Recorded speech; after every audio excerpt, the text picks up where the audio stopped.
आपने रिसेंटली ये वीडियो देखा होगा। ऐसे न जाने कितने वीडियो हैं जहां बिहार और बिहारी लोगों के लिए सम्मानजनक शब्द इस्तेमाल नहीं किए जाते। बिहार जो कभी प्राचीन भारत की सांस्कृतिक और बौद्धिक राजधानी था, आज भारत के सबसे पिछड़े राज्यों में से एक माना जाता है।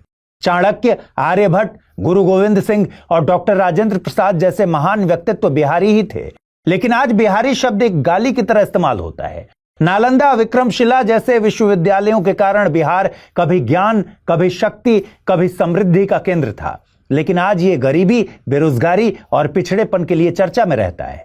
जहां सम्राट अशोक का साम्राज्य फला फूला और जहां से गौतम बुद्ध ने पूरी दुनिया को शांति और करुणा का संदेश दिया, आज अपने निवासियों के खराब सिविक सेंस के लिए बदनाम हो रहा है। एक समय में सबसे टैलेंटेड विद्यार्थियों को देने वाला बिहार आज मजदूर बनाने की फैक्ट्री बन गया है। सवाल है क्यों? इतिहास ने ऐसे क्या जख्म दिए बिहार को जिससे आज भी इसका सीना दुखता है? ऐसा क्या हुआ बिहार में कि यह समृद्ध से शोषित राज्य बन गया? प्राचीन काल में दुनिया भर को आधुनिकता का पाठ पढ़ाने वाला आज इतना कैसे पिछड़ गया? देश में सबसे ज्यादा आईएएस आईपीएस देने वाले बिहार को क्यों आज मजदूरों की फैक्ट्री कहा जाता है? कौन है इसका जिम्मेदार? क्या बिहार पिछड़ा है या इसे पिछड़ा बनाया गया है? दोस्तों, यह वीडियो उन सभी के लिए है जो बिहार और बिहारियों को भला बुरा कहते हैं, ये जाने बिना कि बिहार क्या था और बिहार क्या बन सकता है। स्वागत है आपका द फोर्थ डायमेंशन में। मेरा नाम है अमृत।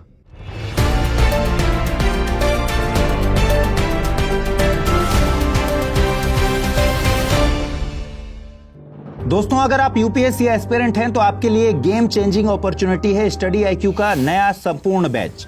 एक कॉम्प्रिहेंसिव प्रोग्राम जिसमें टॉप एडुकेटर्स के साथ 1000+ आवर्स की live classes, personalized mentorship and hand written notes से लेकर पीआरपी, एमआरपी जैसे इंटेंसिव प्रोग्राम्स हैं। प्रीलिम्स और मेंस स्कॉलरशिप के तहत प्रीलिम्स क्लियर करने पर पूरी फीस रिफंड हो जाएगी।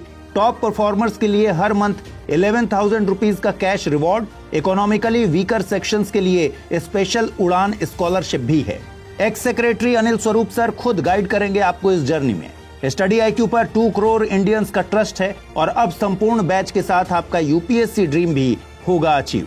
सिल्वर, गोल्ड या platinum, choose the plan that fits your needs. आपको करना क्या है? स्टडी आईक्यू वेबसाइट पर जाइए, यूपीएससी संपूर्ण बैच पर क्लिक कीजिए and once you click on buy now, आप देख सकते हैं डिस्काउंट कोड्स। वहां पर टाइप कीजिए अमृत लाइव एंड आपको मिलेगा सबसे lowest price. And obviously your IAS journey starts here.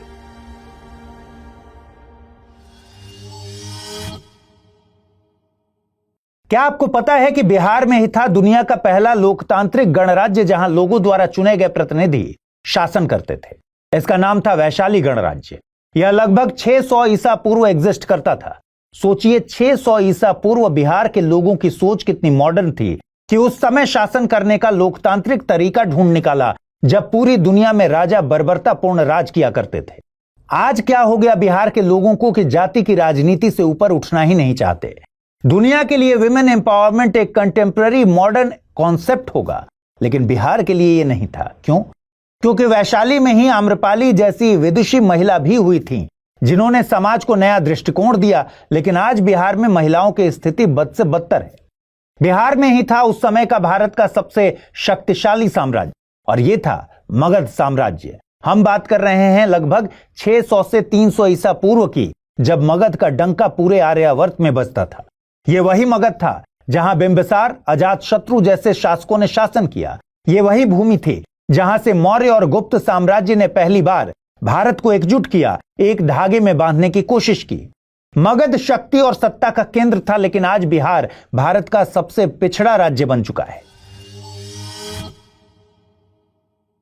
दोस्तों, ऐसा नहीं है कि मगध सिर्फ शक्ति और सत्ता का केंद्र था, यह शिक्षा और ज्ञान का केंद्र भी था। आज जिस कंप्यूटर पर पूरी दुनिया चलती है वो नहीं चलती अगर शून्य की खोज नहीं होती, और शून्य की खोज नहीं होती अगर आर्यभट्ट ना होते। ये महान गणितज्ञ भी इसी धरती से निकले जिन्होंने शून्य की खोज की और खगोल शास्त्र को नई ऊंचाइयों पर पहुंचाया। नालंदा विश्वविद्यालय के बारे में कौन नहीं जानता? 5वीं शताब्दी में यह विश्वविद्यालय बना। यह कितना मॉडर्न था पता है आपको? यह इतना मॉडर्न था कि दुनिया की पहली आवासीय विश्वविद्यालय प्रणाली यानी रेजिडेंशियल यूनिवर्सिटी सिस्टम यहीं डेवलप हुई। यानी सिर्फ भारत के नहीं बल्कि दूर देश से विद्यार्थी यहां आते थे, रहते थे और शिक्षा प्राप्त करके अपने देश वापस लौटते थे। उस समय नालंदा में 10,000 से अधिक विद्यार्थी और 2,000 से अधिक शिक्षक रहा करते थे। यहां तक कि नालंदा में चीन, जापान, तिब्बत, कोरिया और फारस से भी छात्र पढ़ने आते थे। चीन से आए यात्री ह्वेनसांग ने भी लिखा था कि नालंदा विश्वविद्यालय उस समय दुनिया का सबसे बड़ा शिक्षा केंद्र था। इसी धरती पर 8वीं शताब्दी में विक्रमशिला विश्वविद्यालय बनाया गया। यहां तंत्र विद्या, आयुर्वेद, खगोल शास्त्र का गहन अध्ययन होता था। लेकिन आज बिहार में अच्छे स्कूल, कॉलेज, यूनिवर्सिटी नहीं है। यहां के युवा दूसरे राज्यों में पढ़ने के लिए मजबूर हैं। बिहार ने बहुत से महान व्यक्तित्व भी भारत को दिए हैं। इसी धरती पर भारत का सबसे महान सम्राट अस्तित्व में आया। ये थे सम्राट अशोक। यह दुनिया के पहले राजा थे जिन्होंने युद्ध के बजाय अहिंसा को अपनाया और बौद्ध धर्म को पूरी दुनिया में फैलाया। यही वो जगह थी जहां चाणक्य पैदा हुए। चाणक्य महान अर्थशास्त्री और रणनीतिकार, जिन्होंने घनानंद के अपमान से आहत होकर चंद्रगुप्त मौर्य को भारत का सम्राट बनाया। इसी धरती से निकले थे गुरु गोविंद सिंह, जो कि सिखों के 10वें गुरु थे, जिन्होंने खालसा पंथ की स्थापना की और धार्मिक स्वतंत्रता के लिए संघर्ष किया। 1857 के स्वतंत्रता संग्राम में भी बिहारियों ने कंधे से कंधा मिलाकर अंग्रेजों से लोहा लिया। वीर कुंवर सिंह नाम आपने सुना होगा। ये स्वतंत्रता संग्राम के समय लगभग 80 साल के थे, लेकिन इनकी बूढ़ी हड्डियों में वो आग थी जिसने अंग्रेजों को भस्म करने की पटकथा में जबरदस्त भूमिका निभाई। महात्मा गांधी को कैसे भूल सकते हैं। इसी धरती से गांधी जी ने अपना पहला आंदोलन शुरू किया और यह था 1917 का चंपारण सत्याग्रह। यहीं से आधुनिक युग में आजादी के एक नए युद्ध का शंखनाद हुआ। यही वो जगह थी जिसने देश को भारत का पहला राष्ट्रपति दिया, डॉक्टर राजेंद्र प्रसाद, जिन्होंने संविधान निर्माण में अहम भूमिका निभाई। इसी क्रांतिकारी भूमि से आजाद भारत की सबसे बड़ी क्रांति की शुरुआत हुई और यह थी संपूर्ण क्रांति। जेपी जयप्रकाश नारायण ने 1974 में बिहार से संपूर्ण क्रांति की शुरुआत की, जिसने भारत में पहली गैर कांग्रेसी सरकार बनाई। ये वही जेपी थे जिन्होंने इंदिरा गांधी जैसी कद्दावर नेता को चैलेंज किया। लेकिन आज बिहार बन गया है एक मजदूर फैक्ट्री। अब सवाल यह आता है कि जब बिहार इतना महान था तो आज इसकी ऐसी दुर्दशा कैसे हो गई? कौन था जिम्मेदार? बिहार की आज की बदहाली को समझने के लिए बिहार के कल को समझना होगा। बिहार जो कभी भारत का शिक्षा, व्यापार और सांस्कृतिक केंद्र था, मध्यकाल से लेकर ब्रिटिश शासन तक लगातार लूटा गया। यही भूमि मौर्य, गुप्त और पाल साम्राज्य का गढ़ हुआ करती थी, लेकिन बाद के शासकों, विदेशी आक्रमणों और औपनिवेशिक नीतियों ने इसे कमजोर कर दिया। 12वीं शताब्दी तक बिहार एक प्रमुख बौद्ध और हिंदू शिक्षा केंद्र से शोषण का शिकार प्रदेश बन गया। मध्यकाल में यानी 1200 ईस्वी से 1750 ईस्वी तक में तुर्क, अफगान और मुगलों द्वारा यह शोषित हुआ। महमूद गजनवी ने बिहार के कई मंदिरों और शिक्षा केंद्रों को लूटा। फिर 1193 ईस्वी में मोहम्मद गोरी ने बख्तियार खिलजी को भेजकर नालंदा और विक्रमशिला विश्वविद्यालयों को नष्ट करवा दिया, जिससे हजारों दुर्लभ पांडुलिपियां नष्ट हो गईं। फिर दिल्ली सल्तनत के दौर में यानी 1206 के बाद बिहार एक टैक्स पेइंग स्टेट बन गया, जिससे यहां का धन दिल्ली भेजा जाने लगा। किसानों और व्यापारियों पर भारी कर लगाया गया, जिससे कृषि और व्यापार प्रभावित हुए। हालांकि अकबर ने बिहार को मुगल साम्राज्य में शामिल किया, जिससे थोड़ी स्थिरता आई, लेकिन औरंगजेब के समय भेदभावपूर्ण टैक्स और युद्धों ने बिहार की अर्थव्यवस्था को कमजोर कर दिया। 17वीं शताब्दी में बंगाल का नवाब बिहार से भारी मात्रा में टैक्स वसूलता था, जिससे स्थानीय किसान और व्यापारी आर्थिक रूप से कमजोर हो गए। नवाबों के लूट का दौर खत्म हुआ तो नए लुटेरे आ गए, और ये लुटेरे थे अंग्रेज, जिन्होंने बिहार की अर्थव्यवस्था का विनाश करने में कोई भी कसर नहीं छोड़ी। प्लासी के युद्ध के बाद ब्रिटिश ईस्ट इंडिया कंपनी ने बंगाल, बिहार और उड़ीसा पर नियंत्रण कर लिया था। यह भारत का सबसे समृद्ध इलाका था और यहां से भारी मात्रा में टैक्स की उगाही हुआ करती थी। इसके बाद वॉरेन हेस्टिंग्स ने बिहार में स्थायी बंदोबस्त लागू किया, और यही बना असली शोषण की जड़, जिसने बिहार को हर तरीके से उधेड़ कर रख दिया। क्या था स्थायी बंदोबस्त? स्थायी बंदोबस्त यानी परमानेंट सेटलमेंट, यह ब्रिटिश ईस्ट इंडिया कंपनी और बंगाल के जमींदारों के बीच भू राजस्व तय करने का एक समझौता था। इसे जमींदारी व्यवस्था भी कहते हैं। यह 1793 में लागू हुई थी। बिहार, जो उस समय बंगाल प्रेसिडेंसी का पार्ट था, 1793 में लॉर्ड कॉर्नवालिस द्वारा लागू स्थायी बंदोबस्त के तहत आया, और इस नीति के तहत जमींदारों को टैक्स भरने की स्थायी जिम्मेदारी दी गई। लेकिन यह टैक्स इतना ज्यादा होता था कि किसान और जमींदार दोनों आर्थिक संकट में आ गए। अब इस सिस्टम में दिक्कत यह थी कि जमींदारों को टैक्स वसूली की पूरी छूट थी, जिससे किसानों से अधिक टैक्स वसूला जाने लगा, जिससे यहां के किसान हमेशा कर्ज और गरीबी में फंसे रहे। एक तरफ किसानों का शोषण तो हो ही रहा था, लेकिन दूसरी तरफ कृषि में कोई सुधार भी नहीं हो रहा था। न सिंचाई में हुआ, न तकनीक में। सुधार इसलिए नहीं हुआ क्योंकि जमींदारों को एक निश्चित टैक्स चुकाना था। इसलिए इन जमींदारों ने कृषि में निवेश करने के बजाय किसानों से अधिक टैक्स वसूलने पर ध्यान दिया। यह नीति इतनी खराब थी कि इसने लाखों जिंदगियां बर्बाद कर दी और आने वाली उनकी पीढ़ियां भी बर्बाद कर दी। बंगाल, बिहार और उड़ीसा का कृषि क्षेत्र बुरी तरह प्रभावित हुआ, जिससे यहां गरीबी और भुखमरी बढ़ी, आत्महत्याएं बढ़ी। इसीलिए विद्रोह भी हुआ और विद्रोह में भी बिहारियों का योगदान किसी से भी कम नहीं था।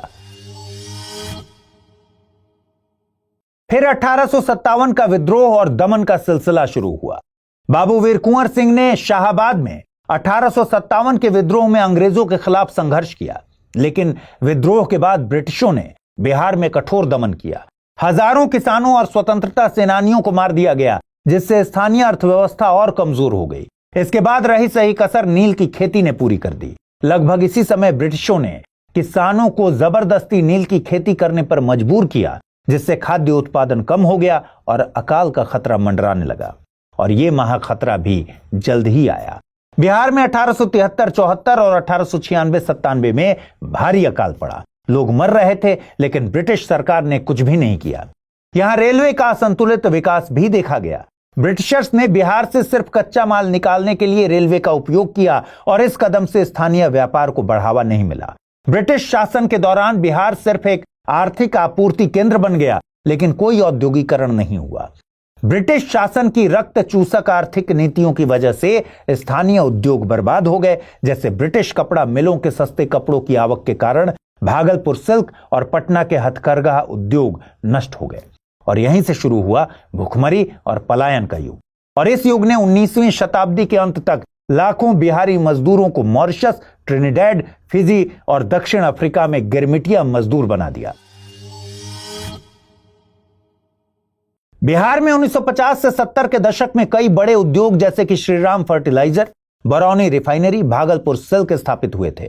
लेकिन राजनीतिक अस्थिरता के कारण बिहार में लगातार सरकारें बदलती रहीं और कानून व्यवस्था की समस्या खड़ी हो गई। 1970 के बाद राजनीति जातिगत आधार पर होने लगी, जिससे कुछ लोगों को फायदा तो हुआ, लेकिन इसकी कीमत पूरे बिहार को चुकानी पड़ी।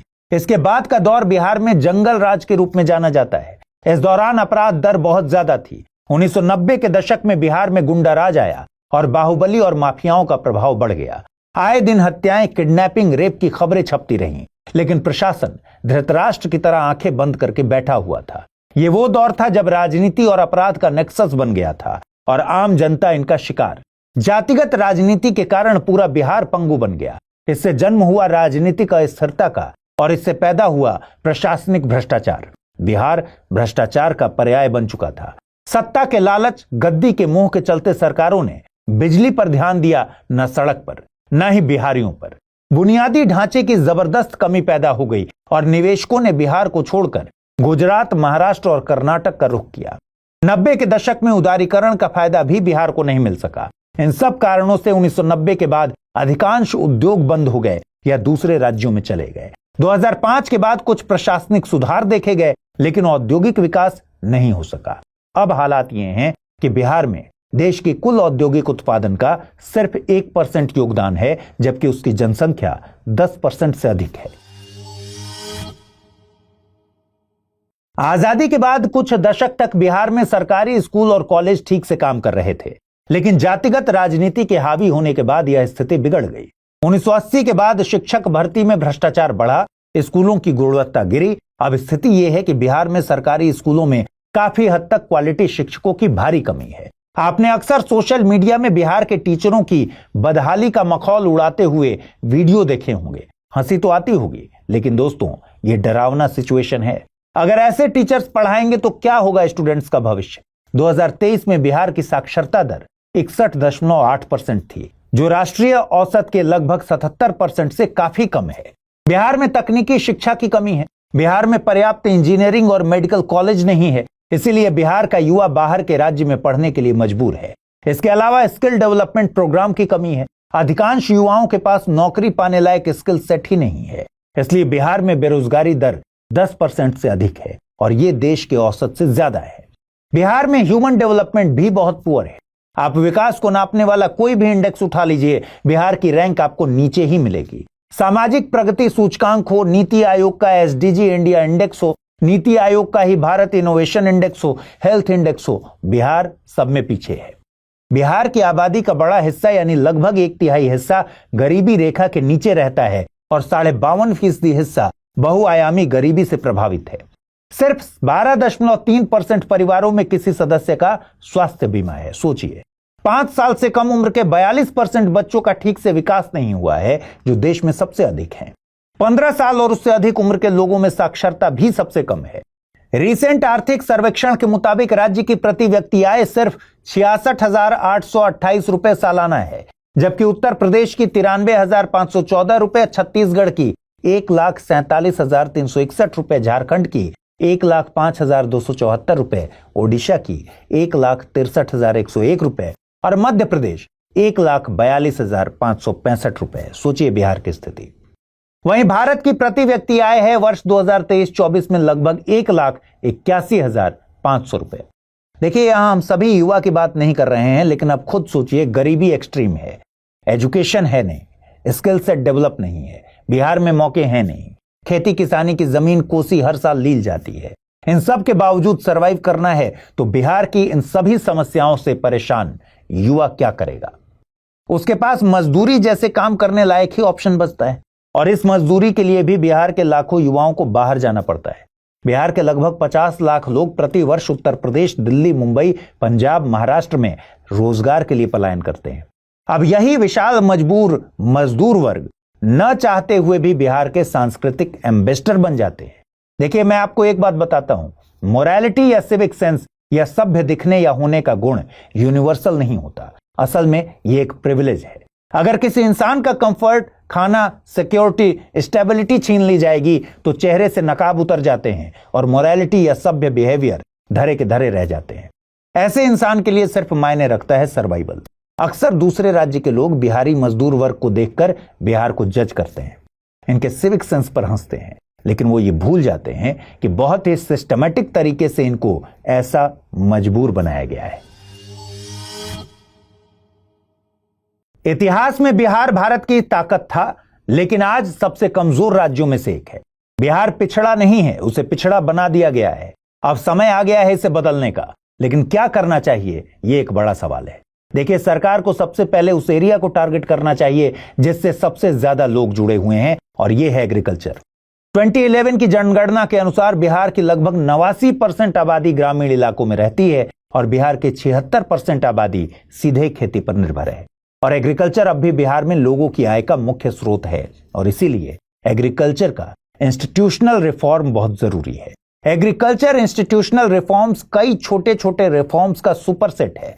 इसका सीधा सा मकसद है खेती टिकाऊ बने और प्रोडक्टिविटी बढ़े और फाइनली हमारे किसान भाइयों की आर्थिक स्थिति मजबूत बने। अब ये कैसे अचीव किया जा सकता है? सबसे पहले लैंड रिफॉर्म करना होगा। लैंड रिफॉर्म्स यानी जमींदारी प्रथा को खत्म करना, भूमिहीन किसानों को जमीन देना और लैंड होल्डिंग की सीमा तय करना। आज भी बिहार में प्रति व्यक्ति जमीन की उपलब्धता बहुत कम है। सोचिए, बिहार 1950 में जमींदारी प्रथा का उन्मूलन करने वाला पहला राज्य था, लेकिन इसके बाद जो सुधार होने थे वे हुए ही नहीं। बहरहाल, इसके बाद सिंचाई पर ध्यान देना होगा। कोसी और गंडक के बाद कोई बड़ा प्रोजेक्ट नहीं आया। याद कीजिए, सोन कनाल सिस्टम ने कैसे भोजपुर जिले का पूरा हुलिया बदल दिया। एग्रीकल्चर लैंड अवेलेबिलिटी के लिए कोसी नदी भी एक बड़ा चैलेंज है, जो हर साल हजारों एकड़ एग्रीकल्चरल लैंड को तबाह कर देती है। सरकार को इस पर भी ध्यान देना होगा।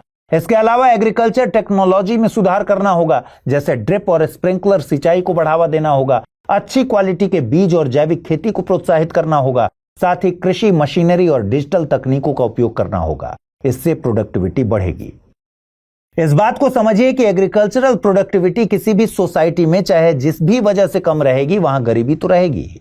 अब सवाल यह है कि एग्रीकल्चरल प्रोडक्टिविटी बढ़ाने के लिए फंड्स कहां से आएंगे?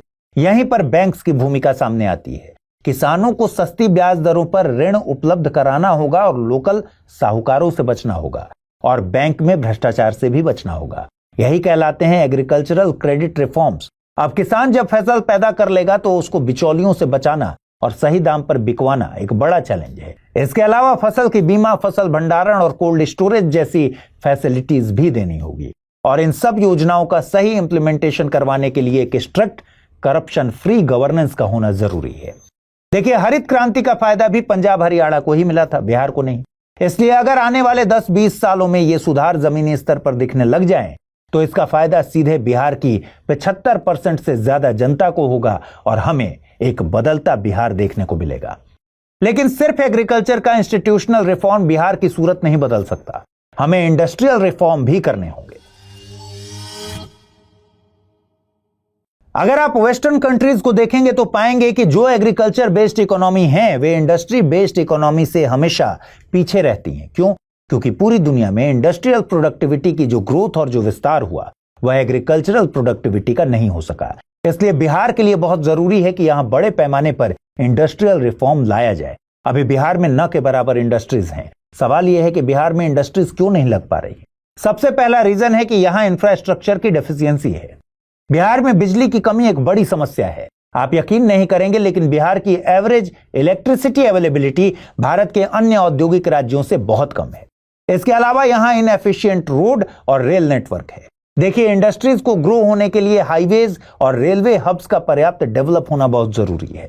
इसके अलावा बिहार में स्किल्ड वर्कफोर्स की कमी है। बिहार में इंडस्ट्रियल ट्रेनिंग और टेक्निकल एजुकेशन का लेवल दूसरे राज्यों की तुलना में कमजोर है और जो थोड़े बहुत स्किल्ड हैं वो बेटर अपॉर्चुनिटी तलाशने के लिए बड़ी संख्या में दिल्ली, पंजाब, महाराष्ट्र, गुजरात पलायन कर जाते हैं। और भी समस्याएं हैं, जैसे बिहार में उद्योगों के लिए भूमि अधिग्रहण करना एक बड़ी चुनौती है। कानूनी बाधाओं और स्थानीय विरोधों के कारण भूमि अधिग्रहण प्रक्रिया हमेशा धीमी रहती है। राजनीतिक अस्थिरता, पॉलिसी में अस्थिरता, भ्रष्टाचार, लाल फीताशाही, ये बेसिक प्रॉब्लम्स हैं जो एग्जिस्ट करती हैं। इन्वेस्टर्स के लिए बिहार एक अनपॉपुलर डेस्टिनेशन इसलिए बन जाता है क्योंकि बिहार पर गुंडा राज, जंगल राज का ठप्पा लगा हुआ है। नो डाउट पहले से सिचुएशन कुछ हद तक ठीक हुई है, लेकिन फिर भी इन्वेस्टर्स को तो चिंता बनी रहती है। इन सभी वजहों से यहां इन्वेस्टमेंट की कमी है। हालांकि समय समय पर बिहार में इन्वेस्टर्स को खींचने के लिए प्रयास जरूर किए गए हैं, जैसे Bihar industrial investment promotion policy BIPP लागू की गई। स्टार्टअप्स और MSMEs को बढ़ावा दिया जा रहा है, लेकिन अभी भी बड़े इन्वेस्टर्स यहां जोखिम उठाना नहीं चाहते। दोस्तों, अगर आप UPSC एस्पिरेंट हैं तो आपके लिए गेम चेंजिंग अपॉर्चुनिटी है स्टडी IQ का नया संपूर्ण बैच। एक कॉम्प्रिहेंसिव प्रोग्राम जिसमें टॉप एडुकेटर्स के साथ 1000+ आवर्स की live classes, personalized mentorship and hand written notes से लेकर PRP, MRP जैसे इंटेंसिव प्रोग्राम्स हैं। प्रीलिम्स और मेंस स्कॉलरशिप के तहत प्रीलिम्स क्लियर करने पर पूरी फीस रिफंड हो जाएगी। टॉप परफॉर्मर्स के लिए हर मंथ 11,000 रुपीज का cash reward, economically weaker sections के लिए स्पेशल उड़ान स्कॉलरशिप भी है। X secretary Anil Swarup sir खुद गाइड करेंगे आपको इस जर्नी में। स्टडी IQ पर 2 करोड़ इंडियंस का ट्रस्ट है और अब संपूर्ण बैच के साथ आपका UPSC ड्रीम भी होगा अचीव। सिल्वर, गोल्ड या platinum, choose the plan that fits your needs. आपको करना क्या है? स्टडी IQ वेबसाइट पर जाइए, UPSC संपूर्ण बैच पर क्लिक कीजिए and once you click on buy now आप देख सकते हैं डिस्काउंट कोड्स। वहां पर टाइप कीजिए अमृत लाइव एंड आपको मिलेगा सबसे lowest price. And obviously your IAS journey starts here.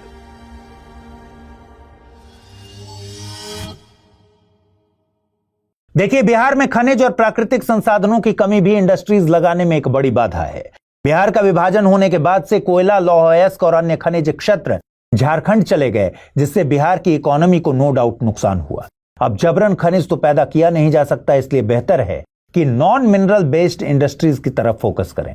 जैसे बिहार में पटना और गया को IT और स्टार्टअप हब के रूप में डेवलप किया जा सकता है। बिहार कृषि उत्पादन में आगे है, इसलिए फूड प्रोसेसिंग को यहां बढ़ावा दे सकते हैं। इसका एक अच्छा एग्जाम्पल है मखाना। देश के 90% मखाना का उत्पादन कहां होता है? बिहार में। और हाल ही में केंद्रीय बजट में मखाना बोर्ड के गठन को मंजूरी भी दी गई।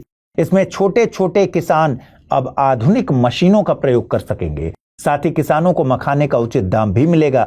सरकार के इस प्रयास से न सिर्फ किसान बल्कि मखाना प्रोसेसिंग कंपनीज को भी और बिहार को भी फायदा मिलेगा। ये फ्यूचर में एक $multi-billion इंडस्ट्री बन सकती है। इसके अलावा बिहार को टूरिज्म सेक्टर में काम करना होगा। ऐसे ही पिछले दशक में कुछ अनोखा इनोवेशन भारत के एक राज्य ने किया था। ये ऐड याद है आपको? MP अजब है, सबसे गजब है। मध्य प्रदेश ने पिछले कुछ सालों में अग्रेसिव मार्केटिंग स्ट्रेटजी से टूरिज्म सेक्टर में बहुत कमाल की ग्रोथ हासिल की है। ऐसा ही गुजरात ने किया। बिहार में भी बोध गया है, नालंदा है, वैशाली है, राजगीर, अमेजिंग हिस्टोरिकल प्लेसेस हैं। बिहार में एक बड़ी टूरिज्म बेस्ड इंडस्ट्री डेवलप करने का बड़ा पोटेंशियल है। इसके अलावा बिहार को एक मैन्युफैक्चरिंग और टेक्सटाइल हब में बदला जा सकता है। भागलपुर सिल्क इंडस्ट्री को ग्लोबल बनाया जा सकता है। इसके अलावा बिहार की जियोग्राफिकल लोकेशन इसे एक बड़ा लॉजिस्टिक्स और वेयर हाउसिंग हब बनाने में मदद कर सकती है। इन सब के अलावा पलायन रोकना है तो शिक्षा और स्किल डेवलपमेंट के एरिया में बहुत काम करना होगा और राज्य में ही अधिक रोजगार के अवसर देने होंगे। IIT, IIM, एम्स जैसे संस्थानों की संख्या बढ़ानी होगी। युवाओं को डिजिटल और तकनीकी प्रशिक्षण देना होगा। भ्रष्टाचार को कम करना होगा। सरकारी नौकरियों और योजनाओं में पारदर्शिता लानी होगी। ऑनलाइन गवर्नेंस सिस्टम को अपनाना होगा। देखिए, बिहार में अपार संभावनाएं हैं, लेकिन सही नीतियों, निवेश और इंफ्रास्ट्रक्चर के विकास के बिना यह संभव नहीं हो सकता और यह सारा विकास निर्भर करता है एक अच्छी सरकार पर। यहां वोटर्स का रोल बहुत अहम है। अगर अब भी बिहार की जनता जाति के आधार पर वोटिंग करना नहीं छोड़ती तो स्थिति बदलने वाली नहीं। दोस्तों, आपके हिसाब से बिहार की सबसे बड़ी समस्या क्या है और उसका सॉल्यूशन क्या है? कमेंट करके बताइए। नमस्कार।